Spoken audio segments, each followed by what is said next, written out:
তুমি যখন বুঝতে পারবে যে তোমার কাছে কেউ এসেছে তার পার্সোনাল প্রবলেম শেয়ার করা ছাড়া, তার নিজের ভালো লাগা খারাপ লাগা বলা ছাড়া কারো নামে, মানে নিজের বাড়ি ছেড়ে অন্য কারো বাড়ির নামে তোমার কাছে নালিশ করতে, তোমার কাছে তার নামে অভিযোগ করতে, তখন তুমি এটা বুঝে নিও সে চাচ্ছে সে নিজে তাকে কিছু বলবে না, তুমি গিয়ে যেন তাকে কিছু বলো, তুমি গিয়ে তার সাথে ঝগড়া করো।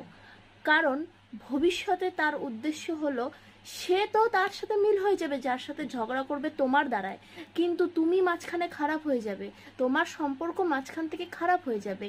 সে এটাই চাইছে যে আজকে ঝগড়া করুক, তো ওরা মিল থাকবে না তাতে কি হয়েছে, আমি ভবিষ্যতে মিল হয়ে যাব, আমি একটু ভালোগিরি দেখায় দিব, আমি বলবো যে না আমি তো ঝগড়া করিনি, আমি তো কোনো কিছু বলিনি, বা আমি তো পরে বলতে এসেছিলাম, আমার তো কোনো উদ্দেশ্যই ছিল না।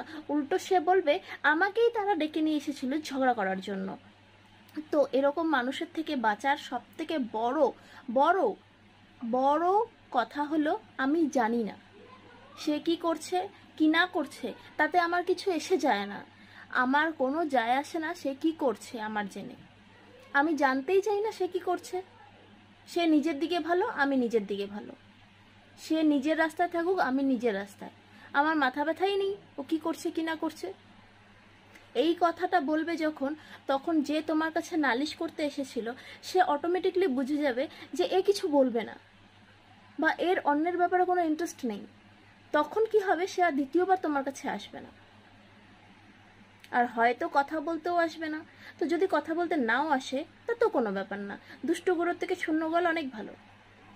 কারণ আজকে তুমি কারো হয়ে ঝগড়া করবে, তখন তারা কিন্তু একদিন মিল হয়ে যাবে, যাদের হয়ে তুমি ঝগড়া করছো আর যাদের সাথে তুমি ঝগড়া করছো, তো একদিন তারা দুজনে মিল হয়ে যাবে, মাঝখান থেকে তুমি খারাপ হবে। তো নিজের খেয়ে নিজের পড়ে অন্যের কাছে খারাপ হওয়ার বা অন্যের দালালি করার বা অন্যের হয়ে সাপোর্টার হয়ে ঝগড়া করার, আবার তারা মিল হয়ে যাচ্ছে, তো কোনো মানে নেই না? মানে আছে কি? আমার হিসাবে তো এটা কোনো মানে নেই। তাই ঝগড়া এড়িয়ে চলো, শান্তি বজায় রাখো, নিজের খাচ্ছ নিজের পড়ছো, নিজের জীবনকে নিয়ে ভাবো, নিজের ঘরকে নিয়ে ভাবো, নিজেকে নিয়ে ভাবো, তবেই নিজের উন্নতি হবে। অন্যের ব্যাপার দেখো, শোনো, বুঝো, চুপ করে থাকো, এক কান্দে ঢোকাও আর এক কান্দে বার করো, সব থেকে ভালো উপায়।